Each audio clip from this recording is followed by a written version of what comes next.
I was at a high-pressure networking event recently.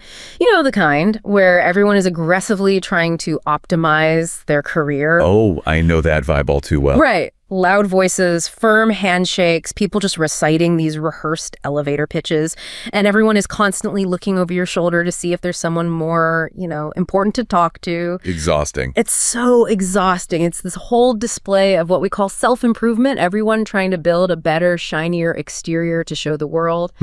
But then I noticed this one woman near the coat check. She wasn't working the room at all. In fact, she seemed almost invisible in all the chaos. Okay. And then this small thing happened. Another guest, rushing out, knocked a heavy coat rack slightly off balance. It didn't fall, but it was, blocking the path. Right. And while 3 of these so-called high performers literally just stepped around it to keep networking, this woman quietly moved forward, and she didn't just push it back. She steadied it, she adjusted the coats so they wouldn't slip again, and then she just sort of stepped back into the shadows. With no one watching. Exactly. She didn't look around for applause. She didn't check if a potential boss was watching. And that split-second reaction, it just hit me. In a room full of people trying to add to their value, she was the only one moving from a place of settled instinct. It wasn't a calculation. Not at all. It wasn't logic, and it definitely wasn't willpower. It was a reaction that came from a much deeper, quieter layer of her temperament. And in Japan, they have this specific, beautiful word for this inner root that guides us when we think no one is watching. It's called kokorone. Kokorone. And understanding it, I think, requires us to unlearn almost everything we know about modern self-help. That is a phenomenal way to frame this, because we are talking about an inner philosophical clarity that's so foundational to Japanese thought. And it so often gets lost in translation when Western psychology tries to grab it with terms like mindfulness or emotional intelligence. Absolutely. The core of this whole deep dive, I think, rests on that distinction. The difference between performance and authenticity. Western psychology so often aims to make us better at functioning externally, more self-aware so we can succeed, so we can win. Right, to optimize that performance you were seeing. Exactly. But kokorone points toward a state of internal being that simply is authentic and ethical, regardless of any external validation. So that's our mission for this deep dive then. We're going to unpack this foundational Japanese concept of inner clarity and authentic expression. We'll trace its historical and philosophical roots. And then we have to directly compare it to these modern Western psychological ideas of self-worth and well-being. We really want to understand how cultivating a philosophy that's centered on an authentic, quiet inner self, the kokoro, can offer a genuine path to ethical action. And not just for individuals. Yeah. For organizations, for leadership, for building resilience in a world that is just obsessed with that surface level optimization. Okay, so to really grasp the meaning of kokorone, that quiet inner root I saw in that woman, we have to start with its foundation. We have to excavate the concept of kokoro. We do. And this is arguably the single most important and most frequently used term in the entire Japanese lexicon. You hear it everywhere, from serious literature to just daily speech. And yet we usually just see it translated as heart or mind, which just feels like it flattens the true meaning completely. It does. It absolutely does. Kokoro is profoundly polysemny, which means it holds this huge array of associated concepts all at the same time. Even the way it's written changes its connotation. How so? Well, when it uses the Chinese character, it often points to the core, the essential heart, or the defined intellect. It feels a bit more formal, a bit more of a bounded concept. Okay, so that's the formal version. Right. But when Japanese writers shift to the phonetic script, the hiragana, that nuance, it just softens considerably. And why is that? What does using a different script do? The hiragana emphasizes the sound itself, and it carries a gentler, more domestic, more original quality. This is tied to this idea of kododama, the belief that words themselves possess a spiritual power or a soul. Ah, so the sound itself has meaning. Precisely. The very sound of kokoro is believed to hold an intrinsic, deeply human resonance. Using hiragana just lets the idea breathe.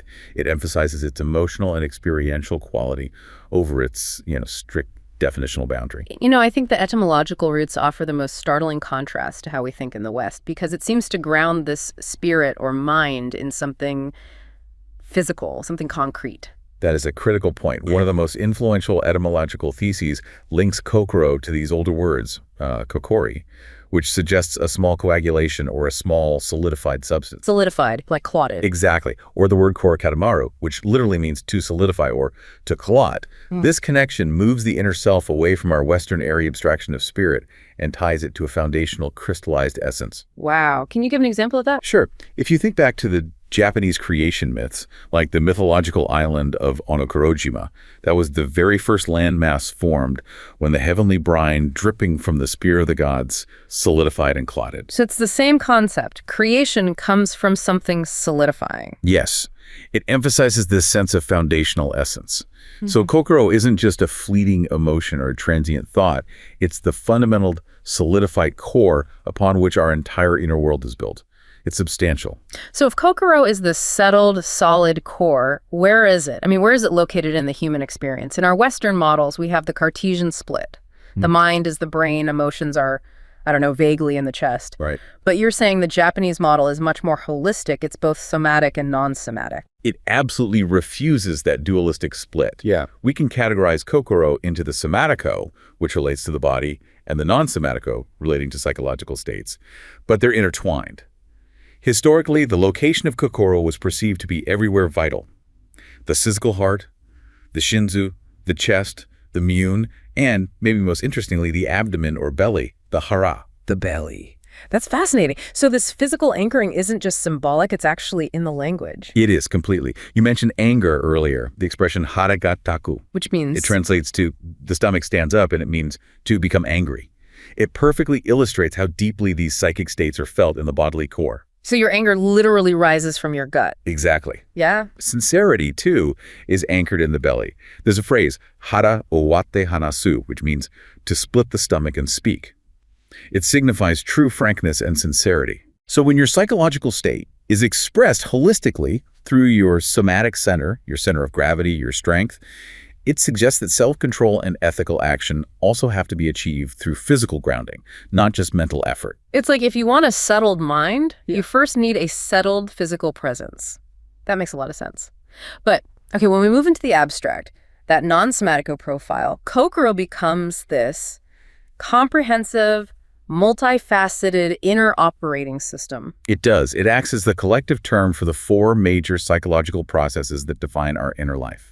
That's intellect, reason, knowledge, emotion, feeling, and will. All four in one word? All four. And unlike Western terms like consciousness or soul, kokoro is the encompassing reservoir where thoughts and feelings reside, and crucially, where they're often held hidden from others. Dictionary definitions stress this. It is the true, real state of the psyche that isn't immediately readable on the surface. And because this concept is so vast, so all-encompassing, I imagine you need other ways to talk about it. You do. The Japanese tradition relies heavily on conceptual metaphors to make this abstract inner world graspable. The most dominant one is the idea that kokoro is a vessel or a room. Okay, that's immediately relatable. It treats the inner self as an enclosed, bounded space, like an inner chamber. And the condition of this inner chamber speaks volumes about a person's moral character and their generosity. We actually judge a person's kokoro by its perceived size.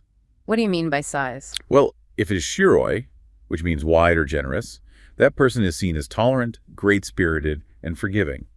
But if their kokoro is siai narrow, they're perceived as mean-spirited, petty, or narrow-minded. I'm curious about the specific architectural features of this inner room. If it's a room, you must be able to, manage it, keep it clean. Absolutely. It has defined entrances and features that are mentioned in Proverbs. For instance, the mouth is the gate of kokoro. And another one, the eyes are the window of kokoro. So our words and what we see are the only ways in and out of this hidden world. Exactly. And if it is a room, it must be maintained. The sources we looked at referred to the need to clean the dust, the kokoro no chiri, from the room. What does that mean practically, to clean the dust from your kokoro? Is that like our idea of emotional decluttering? It's more foundational than that. If your thoughts and feelings are stored in this room, then dust represents clutter, distractions, selfish motivations, all the things that impede clarity and block out the light. So cleaning the dust is about consciously engaging in practices that eliminate the non-essential? Yes, and reestablishing clarity. It's about ensuring the light can still pass through the windows and that the gates are guarded against unwanted intrusion. This need for maintenance ties directly into the aesthetic principles we're going to discuss later.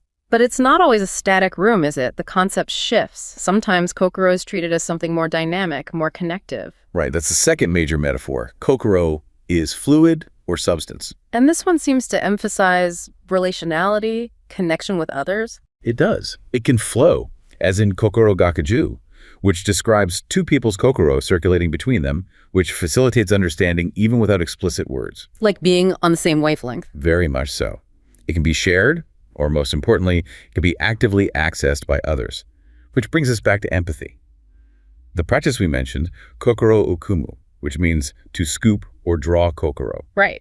You are literally trying to draw out and understand the feelings contained in the other person's inner vessel.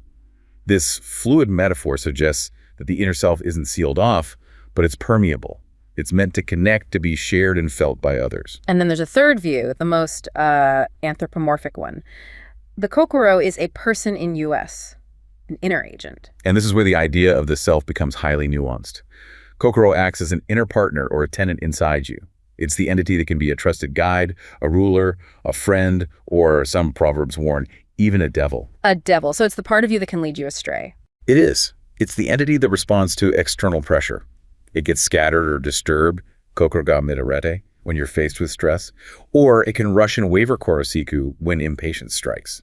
So if my kokoro is an inner devil, how do I, the conscious agent, manage or subdue it? Does this require just intense willpower, gritting your teeth? It requires discipline, but not necessarily force in the Western sense.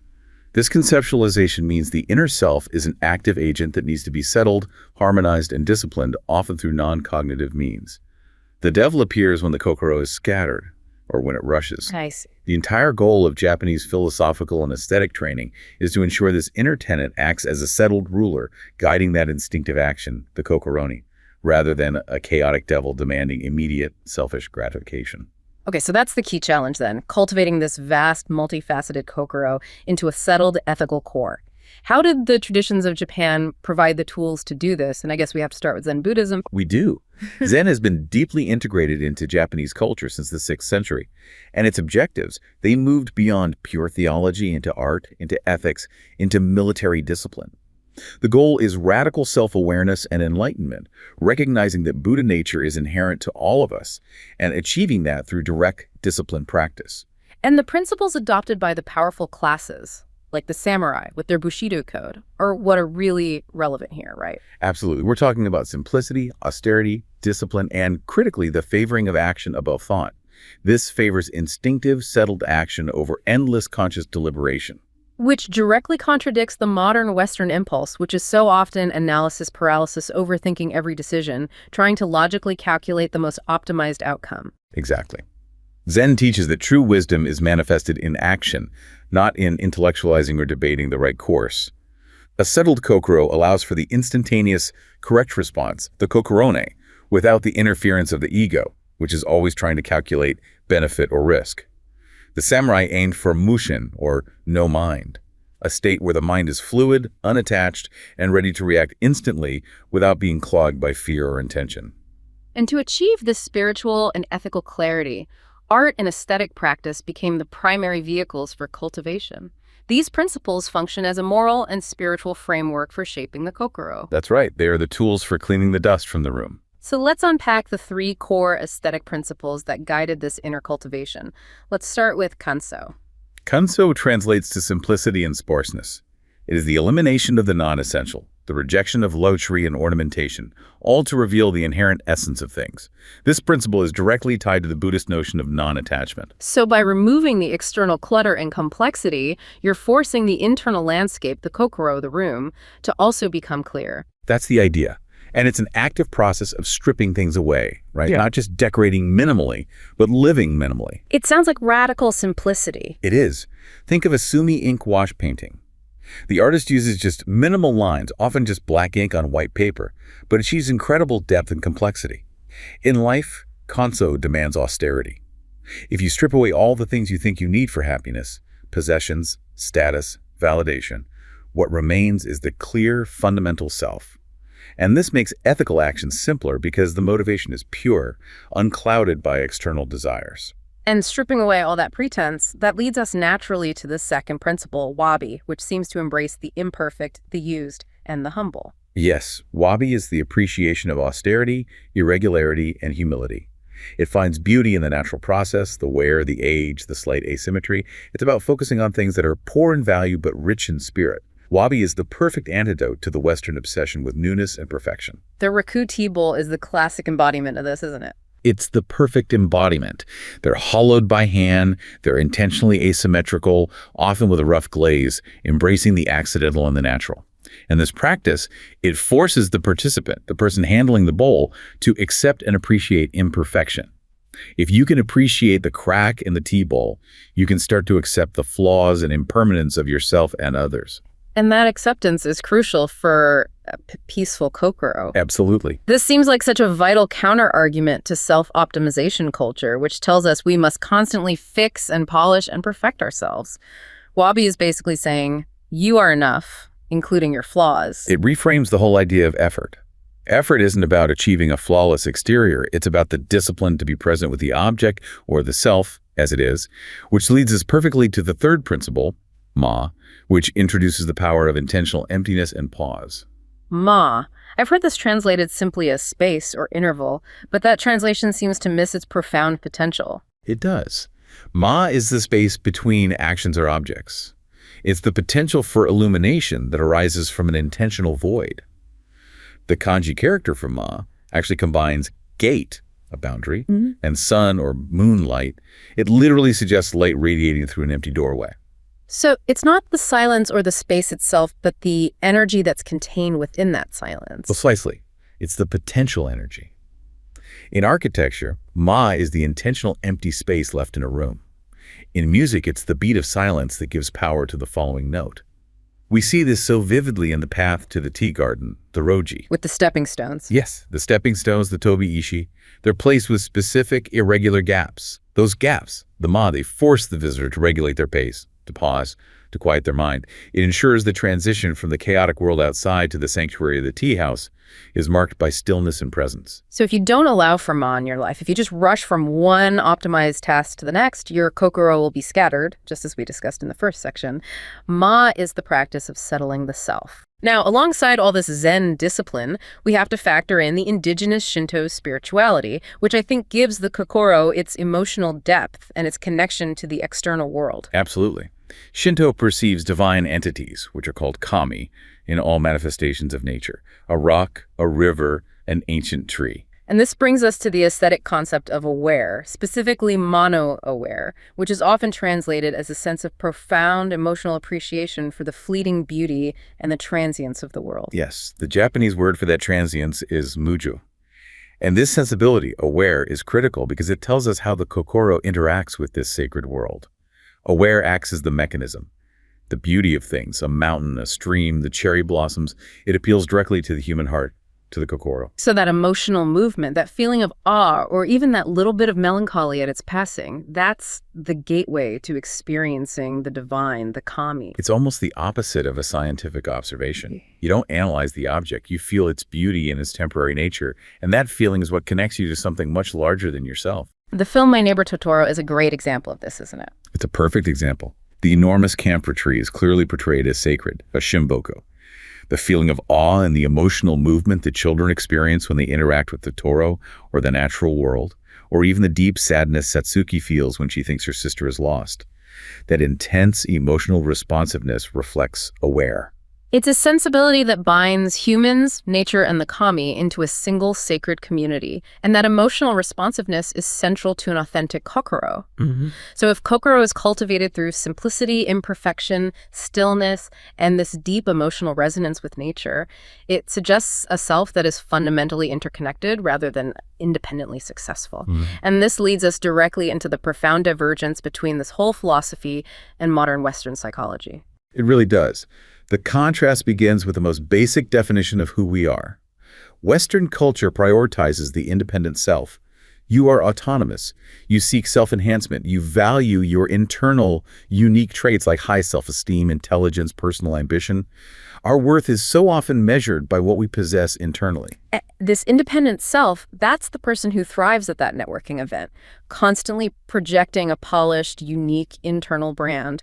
It's all about, look at my achievements, they are mine alone. Exactly. Whereas in sharp contrast, Japanese culture foregrounds the interdependent self. And here, the self is fundamentally connected to others. It's defined by its social roles and its relationships.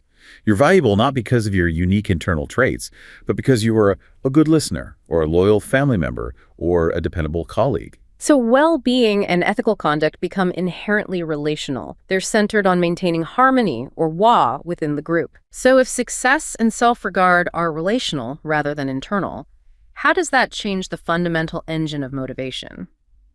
In the West, we're told to pursue self-esteem and attribute our success to our internal ability. That mechanism shifts entirely. Western success relies on that self-enhancement and self-validation. In the Japanese context, there is an incredibly high cultural value placed on gambaru. Gambaru, and what does that mean exactly? Gambaru means disciplined effort, perseverance, emotional fortitude. It stresses consistent effort and contribution to the community's harmony, the way over simply having high innate ability. Japanese education instills the belief that sustained, determined effort is the route to both achievement and ethical conduct. But doesn't this focus on effort, divorced from ability, risk promoting burnout, or asking someone to continually bang their head against a wall if they genuinely lack the innate skill for something? That's a challenge that is frequently raised when these two systems meet. However, the system is designed to provide systemic reinforcement. Since success or failure is seen as an opportunity to develop perseverance, the effort itself is viewed as a moral good, valued above the outcome. So the trying is what matters. The trying is what is honorable. If you're struggling, the gambaru isn't about proving you're the best. It's about demonstrating your commitment to the group's needs and the cultivation of your own character. Failure is not an indication that you are fundamentally flawed. It's an indicator that more perseverance is required, which is inherently honorable. And that must protect the core kokoro from the devastating blows of what we'd call a fixed mindset failure. It does. So if things go badly, if I fail a massive project, or if I'm suffering from anxiety, the way I attribute the cause must be dramatically different from the Western default, which is to blame my internal disposition. It is one of the most significant psychological divergences we uncovered. Western models favor that dispositional or internal attribution for mental distress or failure. I failed because I'm not smart enough. I am anxious because I have a chemical imbalance. The focus is inward, on the individual's inherent traits or deficiencies. Whereas the Japanese model, it involves extensive social contextualizing attribution. When explaining mental distress, Japanese participants frequently employ macro-level societal factors, cultural pressures, or relational failures as the primary causes. And the sources show a really striking statistical difference here. A huge difference. Japanese participants used psychological and contextual explanations for 73% of codable responses regarding distress, compared to only 34% among Euro-Canadians. It's a profound shift in where responsibility and agency are located. Okay, let's use a hypothetical scenario to ground this. Imagine a middle manager suffers a severe stress-related burnout that leads to withdrawal from work. How would the two systems interpret this? Okay. In a Western context, the primary response would be dispositional. The conversation would be, the manager must be treated for depression or anxiety, they need better coping mechanisms, they need to set better boundaries, or they weren't emotionally intelligent enough to handle the stress. So the recovery plan focuses on fixing the individual's internal traits. Completely. In a Japanese social contextualizing context, the inquiry would immediately expand. The questions would be, was the work environment structured harmoniously? Did the leadership fail to manage the workload or foster a supportive team environment? Did the manager's family or community obligations contribute to the exhaustion? The manager's kokoro is scattered, yes, but the cause is seen as systemic and relational. And the attribution of mental distress to the failure of family or caregivers to fulfill their obligations is a particularly powerful theme, isn't it? It speaks directly to the interdependent self. Think of the issue of hikikomori, severe social withdrawal. While a Western model might diagnose a social anxiety disorder and focus purely on the individual's therapy, the Japanese data often attributes the enabling of the problematic behavior to parental indulgence or a collective failure to provide appropriate structure and discipline. Which means that recovery is inherently a collective endeavor. It has to be. It's not just the sufferer who needs to change. The family, the workplace, or the cultural pressures. They must also shift their behavior and beliefs to support reintegration. This holistic approach ensures that the path to a healthy kokoro is reinforced by the entire community. And this concept of shared ethical effort and collective responsibility is a powerful transition point because it moves us from individual psychology right into organizational structure and leadership. Absolutely. If the self is interdependent, then the stability of any group, a family, an organization, a community, it hinges on reciprocal ethical action. And that is the definition of harmony, of Wa. The Kokoro philosophy provides the framework for building and maintaining these relationships. There's a central proverb that explains this really well. Yes. If the fish has a kokoro for the water also has a kokoro for the fish. It's ogakoro areba mizu kokoro. And it illustrates the absolute necessity of reciprocal, synchronized effort for symbiosis. It's not enough for the fish to just survive in the water. The fish has to actively demonstrate a positive attitude, a kokoro, toward the water. And the water must meet that effort in kind. In a business context, the employee must exert genuine effort and loyalty, trusting that the organization will reciprocate with support and care. If that effort is one-sided, harmony collapses. This reciprocal effort demands a profound level of empathy, which brings us back to that practice we highlighted earlier, kokoro okumu. To scoop or draw kokoro. This is a critical skill for leadership in any organization that's seeking authentic relationships. It means actively, empathetically understanding and taking into account someone's true, often hidden feelings. A good leader doesn't wait for a formal complaint. They're constantly trying to scoop up the true contents of their team members' inner vessel, their kokoro. So in a modern meeting, this would mean a leader doesn't just listen to the words, but they're observing the the intentional silences, the body language, the unspoken context, to truly understand the unspoken hesitation or commitment. Exactly. It means prioritizing relational insight over just efficiency metrics. And when teams have to truly collaborate, it requires merging those inner worlds to act as one unified force. We call this kokoro o owasero, which means to join or unite two or more kokoro. And this is not just force compliance. It's conceptualized as connecting multiple inner worlds to genuinely align intention and act unanimously, literally, to act in harmony. The goal is total alignment of intent, so you're moving from a position of settled instinct rather than some negotiated compromise. Exactly. A unified kokoro allows for maximum efficiency and ethical coherence, moving with the speed of kokorone. It's fascinating how these philosophical concepts are explicitly taught and utilized in public life, particularly in schools in Japan. Oh, absolutely. The cultivation of kokoro is central to Japan's approach to moral education. They have curricula like the Kokoro no Noto, which is the heart or mind notebook, and it emphasizes that innate human goodness must be consciously developed and nurtured. And the belief is that if a student genuinely encounters the beautiful kokoro of another person, witnesses an act of pure ethical instinct, their own kokoro is moved. Yes, and that serves as evidence that they too hold that same inherent goodness within themselves. This focus on internal resonance leads to a really powerful communication metaphor that's used in education. It does. It's the idea of communication as playing catchball with kokoro. And this goes so far beyond the Western concept of just effective communication. It emphasizes that communication is a reciprocal relational act. You have to be mindful of the receiver's state and context when you throw your kokoro. Right. If you throw it too hard, too aggressively, too complexly, you can't catch it, and the kokoro is damaged. If you throw it too weakly or vaguely, the message is lost. It prioritizes maintaining the relational connection over merely transferring information. The effectiveness is judged by the harmony it fosters. And this philosophy has clearly permeated corporate and commercial life as well. Completely.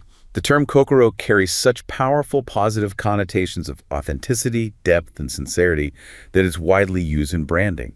You see it in the names of psychological clinics and mental health facilities, often paired with a foreign loanword like clinic to humanize the formal medical process. I've seen it with relaxation businesses too. All the time. Traditional inns or ryokans, often connected with natural springs, promising rest for both the body, the karada, and the spirit, the kokoro. It suggests a comprehensive holistic healing. Even in ecological labeling, we see eco-kokoro, signaling a sincere ecological consciousness or heart guiding the production decisions. It's used to signal integrity. And finally, we have to look at how this philosophy has generated its own distinct therapeutic models, and these offer potent alternatives to the Western obsession with self-control and mood management. These indigenous mental health practices are profoundly kokoro-centered. They often draw directly from Zen and Buddhist traditions, reinforcing that interdependent model of recovery. Take Morita therapy, for instance. Okay. What's the principle behind that? It's rooted in Zen principles of non-attachment, so Morita therapy focuses on radical acceptance. It instructs clients to accept difficult situations and emotions as they are, rather than seeking to control, suppress, or eliminate them. It shifts the focus away from emotional management and toward active, meaningful engagement in work and social contribution. So if I'm struggling with severe social anxiety before a presentation, a Western CBT approach might focus on changing my catastrophic thoughts. What does Morita therapy instruct? Morita shifts the focus from feeling to doing. It accepts the feeling, the tremor in your hand, the tightness in your chest, as an undeniable fact of the present moment. Instead of fighting the anxiety, it instructs you to acknowledge the feeling and then focus your entire effort, your gambaro, on the task at hand, preparing and delivering an excellent presentation. So the philosophy is, you can't control your feelings, but you can control your actions. Precisely. By focusing on purposeful action, the feeling of anxiety often subsides naturally without ever being the subject of the fight. Then there's Nikan therapy, which is based on pure Buddhist principles. Yes. Nikan focuses on highly structured self-reflection, or mishirve. Clients engage in this focused reflection to reevaluate their past relationships with specific people, examining 3 key questions. And those are? What did I receive from this person? What did I give to this person? And what trouble or distress did I cause this person? The goal is to shift perspective away from self-centered suffering toward understanding the world from others' viewpoints. Exactly. The overwhelming realization for many patients is how much they have received and how little they have given in return, which forces this profound reevaluation of the self as interdependent. And both of these therapeutic systems, they fundamentally align with that collective responsibility model of recovery that we identified earlier. They do. They reinforce the idea that recovery is a systemic process. Health-seeking includes the expectation that the family and caregivers must also change their beliefs and attitudes and offer active external support, facilitating a holistic reintegration of the kokoro into a more supportive environment. It's about healing the relational system, not just the individual component. This has been an extraordinarily deep exploration. We've moved from a single quiet action at a networking event to an entire philosophy of self, society, and recovery. The concept introduced in the opening kokorone, it's not about building a polished exterior for performance or striving for some aggressive self-actualization that demands external applause. No, not at all. It's the result of cultivating a resilient and interconnected interior, the kokoro. And this cultivation is achieved through this profound aesthetic discipline. Simplicity, Kanso, embracing imperfection, Wabi, finding stillness, Ma, and allowing for deep emotional resonance, aware. This entire structure creates an ethical being whose strength is derived from harmony and acceptance rather than dominance and self-enhancement. And it requires abandoning the Western obsession with measuring worth. Yes, and instead seeking clarity through silence, presence, and that authentic ethical instinct. And the ultimate strength of kokorone is revealed precisely when the striving ego and conscious willpower are rendered unnecessary. Through consistent practice of these aesthetic and relational principles, the inner self becomes so settled and clear that the authentic ethical action just happens instinctively. You act in perfect harmony with the environment and others without needing recognition, credit, or reward. It is a way of living guided purely by the depth and honesty of one's cultivated, quiet inner self.